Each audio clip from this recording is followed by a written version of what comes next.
নবীজির বিষয়ের কথা বলবো, সবাই মনোযোগ দিয়ে শুনবেন। ইউটিউবে নবীজি কত একটা ভালো মানুষ ছিল।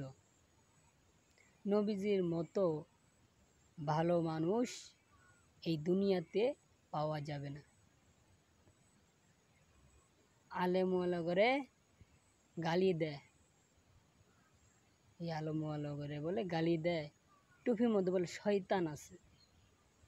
যারা যে কয় আল্লাহ পাক যেন ওদেরকে বুঝার মতো তৌফিক দান করুক। নবীকে পাথর মারছে, নবীকে পাথর মারছে।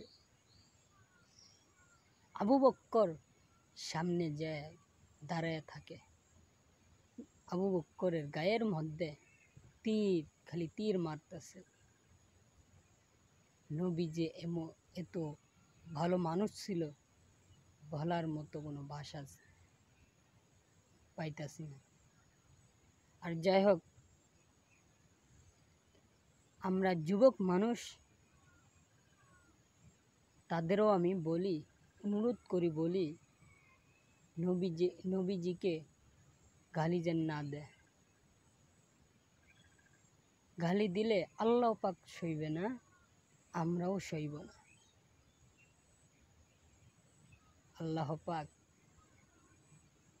বলছেন, যুবক ভাইয়েরা বেশি বেশি ইবাদত করো, গান বাজনাই ঠ্যাং চলে, নবীর দিকে ঠ্যাং চলে না। নবীর দিকে ঠ্যাং চালালেই ঠ্যাং ব্যথা করে। গান বাজনার দিকে সবাই হনে। আরে গান বাজনা দিয়ে কি করবা? আর আজকে যদি মইরা যাই, আমার কবরে যেতেই হবে, অন্ধকার কবরে যেতেই হবে। এই অন্ধকার কবরে ছাড়া আর কোনো জায়গা নেই। আমরা বাড়িতে ছিলাম, আমরা নামাজ পড়তেছি না,